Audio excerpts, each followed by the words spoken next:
Welcome to episode 3 of Home Buying 101. I'm your host, Francisco Gonzalez, and with me today is Raul Ramirez from Lending X. Raul, how are you doing today? Hey man, good morning. Nice to be here, and thanks for having me. Of course. Raul, tell us about yourself. Introduce yourself. Tell us who is Raul Ramirez. Well, I started back in the business, I would say like in 2006, 2007. I was just pushing paper, making phone calls. When the big crash happened, I got laid off in the broker world and became a Wells Fargo processor for a couple of years. Worked my way up, became an underwriter, home equity underwriter, VA underwriter, and then just took all that experience and became a officially licensed loan officer about 4 years ago now. Okay. That's awesome. You went through the 2008, 2009. I've been through it all, fortunately. What got you into lending back in 2006? My sister, actually. So I was going to college studying criminal justice because my dream was to be an FBI agent, but that shortly was crushed when my sister one day pulled me out of the basketball gym and said, "You got to get your ass to work." So she took me into a meeting, and it all started from there. That's awesome. All right. So with this being Home Buying 101, of course, we always start off with giving what the Maricopa market looks like today. So thank you to Josh Levario from AZ & Associates for providing this information. So based off of the numbers, we're looking at 16,089 active listings right now. We've got about 471 coming soon. Listings pending, we're looking at about 7,158 with a median sold price of $440,000 and median listing price of $480,000. And days on the market are still at 62, just like last week. So with these numbers at 440 sold price, what would someone look at with today's rates? So roughly, if you're going FHA, first-time home buyer, 3.5% down, you're looking at, as of today, 5.75, assuming you have a 700 credit score. Principal and interest only be about $2,521. Go conventional, 3% down, again, same credit score criteria, about 700. You're looking about $2,559 a month. That's principal and interest only. Okay. And of course, rates are always changing. Rates are changing, sometimes hourly. Okay. So the best thing for someone would just be reach out to you and kind of get a personalized look at everything. For sure. I tell people getting a mortgage is like buying a suit. It's tailored to that specific person. Me and you are not going to have the same suit size or any of the next person. So everything's tailored to each person. So if you have any questions, just feel free to reach out. I can run a scenario for you without having to pull your credit and just kind of go from there. Of course. So the last 2 weeks, we've talked about just getting pre-qualified. Last week, we talked about kind of what a buyer's consultation it looks like. But I wanted to have you on the show to talk about credit and just credit services, just because, for example, it's not black and white where, hey, you're going to talk to a lender and you're either going to get qualified or you're not. Because a lot of people get discouraged, just for example, if they don't qualify today, it doesn't mean they're not going to qualify in a month or 2 or 6 months or a year. So a lot of people get discouraged if someone tells them, hey, you're not qualifying today. They get discouraged and they just stop trying and they just never come back to qualify, and they'll continue renting and renting and renting. So I kind of want to talk to you about, let's say, for example, if you can walk me through a couple of scenarios and just talk to me about what you guys do as lenders to help people get to pretty much being able to buy a home. Like, hey, this is your goal to become a homeowner. This is how we help you become a homeowner. Right. So personally, what I do, whether I say if you have a heartbeat and you're wanting to buy a house, I'm going to help you and put a plan together. Maybe you walk out, not with the pre-qual, but you at least walk out with a game plan on what you need to do to get you there, whether it be fixing your credit, whether it be income, whatever the case may be. You'll definitely walk away with some kind of positive news. If you come to me and tell me, well, I make $15 an hour and I have a 400 credit score, I'm not going to close the door on you and send you on your way. We're going to really analyze your credit, look at what's causing you to have that low credit score, see what we can do to fix it, and if we need to get you over to a credit specialist to get you more help, I will do that. Sometimes it might be as easy as paying down some of your credit cards. Usually that's the easiest and fastest fix. I've seen it go up maybe 60, 80 points just by paying down your high balance credit cards. Something as simple like that. So, and you did mention credit specialist. So kind of explain to people, what is a credit specialist? So the credit person that I use, what he will do is look at your accounts that are in a collection or in a charge-off status and attempt to get those permanently deleted off your credit. Because if you pay your collections, most people think that it's going to help improve your credit score, but it really doesn't. It doesn't do anything. But if you get that permanently deleted off your credit, then that has a huge impact on getting your scores up, which is that's what we want. And recently, I think it was a couple months ago, they made a new rule with when it comes to medical collections, correct? Yeah, as far as medical collections, they'll still be reporting on your credit, but as a lender, you, for example, would have a $10,000 medical collection. We as a lender won't count that against you. It still might have a negative impact on your credit, but you won't be penalized for it as on the lending side of it. Of course. And for example, for someone that's looking at getting credit services or getting a credit specialist to help them work with their credit, what's kind of the average price you're looking at right now for someone to help you, either a one-time thing or on a monthly basis? Just because I know there's a lot of other credit services out there and just they're pretty much scamming people. Yeah, personally, in my experience, I don't ever recommend doing the month-to-month thing. From past clients that I have gotten that say, oh, well, I've been working with a credit specialist for 6 months to a year, and their credit scores literally either remain the same or gone up 10, 20 points. I personally feel like the longer they keep you in there, the more money they're going to make. Makes sense. The credit persons that I've worked in the past, it's a one-time fee. They'll work with their credit for a couple months. They know my type of business that I'm in, so they know that we need results fast and we need that client to get into a home. I personally used it myself. A couple of years ago when I first started in lending, my credit was in the 400s. It was terrible. I'm embarrassed to say, but it was. And with the help of this particular person, within 3 months, my scores went up about 150 points. That's awesome. Yeah, because I assume just those people that put you on a monthly service or a monthly $99 fee, it's kind of like the gym membership. Every month you see it and you're like, oh, I need to cancel it. But you never cancel it because you have to jump through so many loops to cancel that service. For sure. And regardless of kind of credit help that you're getting, it's only as good as the amount of effort as one as a consumer's putting into it. So if I'm giving you a game plan and you're not following it and you're still racking up your credit cards, you're opening up new debt, you don't catch up on your late payments, you're only hurting yourself. So when we give you a game plan, I tell my clients it's really on you on how soon you want to get into your home.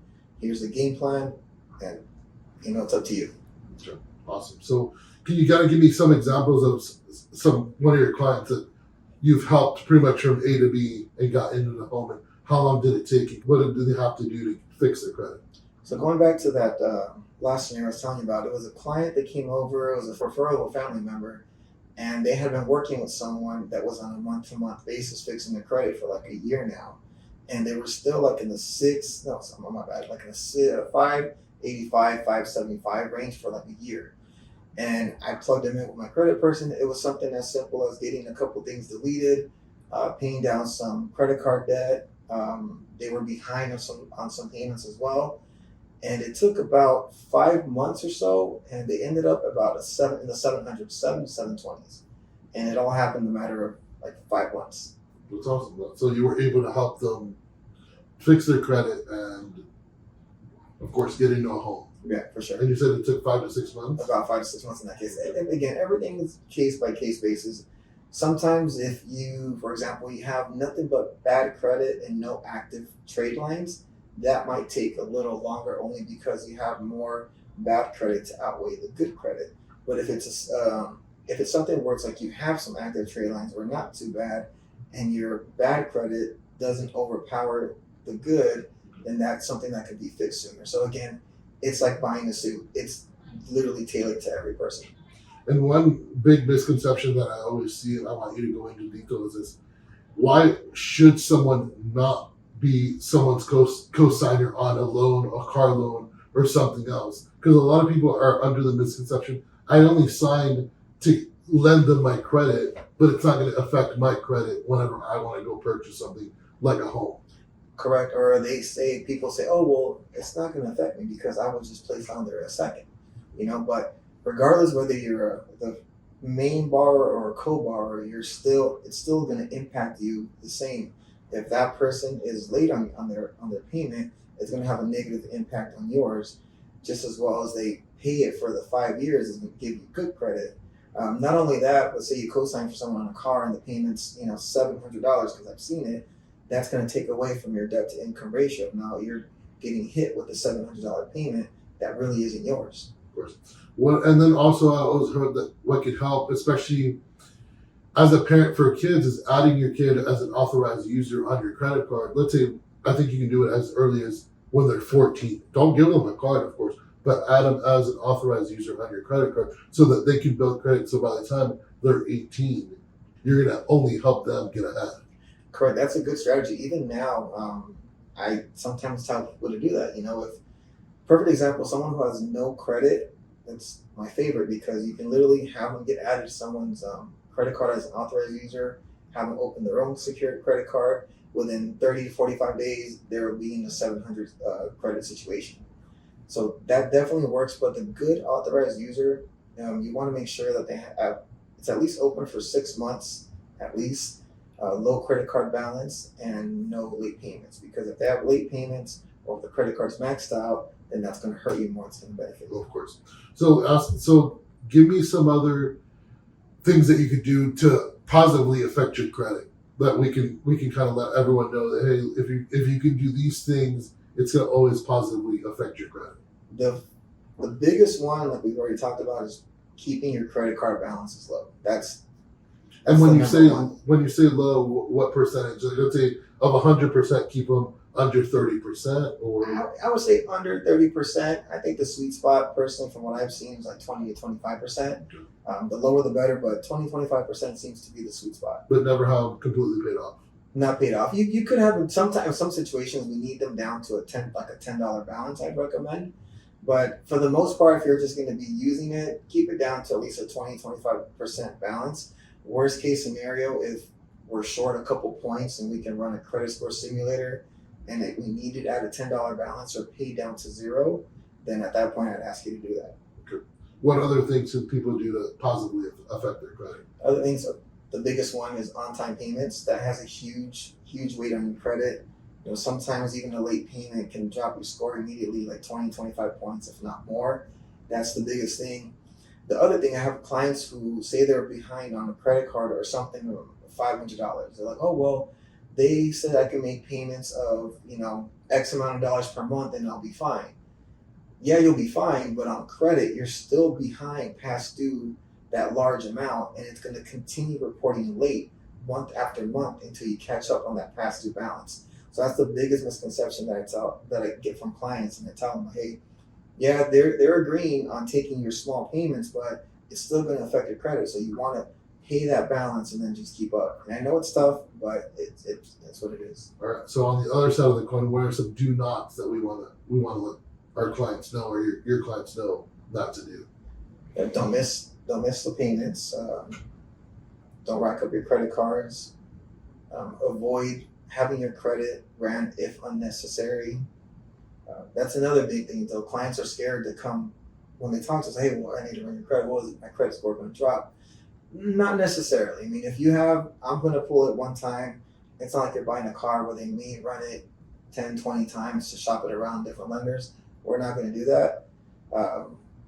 And don't co-sign. Don't co-sign because the other person, life events happen. They might get let go. They might get fired. You don't know what happens. And then they're not going to keep up with their payments. And then now you're stuck with a repossession or bad credit because you're being nice and co-sign for something. Of course. And when it comes to when you guys run credit and when people are using these services like Credit Karma, or I can't remember any of the other names, Credit Karma is the biggest one out there. How does their credit on there really, or is it similar, or how different is from the credit when you guys run it? I tell people that Credit Karma is the Kirkland of credit because it's never accurate. So it's a good indicator of a range to tell you where you're at, but I've seen both sides of the spectrum where I pulled someone who says they saw a 600 credit score and they have a 700, or they said they have a 700 and they really had a 500. But those are rare occasions. But most of the time, if you tell me you have like a 600, it's going to be either in the low 580s or in the mid 600s. So it's a good indicator to see where your credit's at, but it's not going to be accurate. Of course. Perfect example, this morning, I had a client call me. I pulled his credit last week, and his score was lower. I said we need to give him some help, and he's like, "Oh, over the weekend, my score jumped 80 points per Credit Karma." And I said, "Well, did you pay down any of the credit cards, or did you do anything significant?" He's like, "No, I didn't do anything." I was like, "Well, I'm not sure why it's reporting that, but I guarantee you, if you did nothing significant other than just make your payments, and you're probably going to still be at the same spot." Were you able to check his rent again or not yet? There's no need to run it again. Well, I'm not going to need him again. I just ran it last week, and he was again in lower 500s. And I know for a fact, and again, after verifying with him, he did nothing significant to boost up his scores. It pretty positive that there's no change. Of course. Okay. So let me ask you, Raul, if someone wants to get a hold of you to talk to you about getting pre-qualification, or they've already talked to someone else and they weren't satisfied with the game plan they were given, how can they reach out to you? They can reach out to me on Instagram at Raul, your mortgage lender, or they can give me a call at 480-738-9229. All right. Thank you for your time today, Raul. I appreciate you for this call.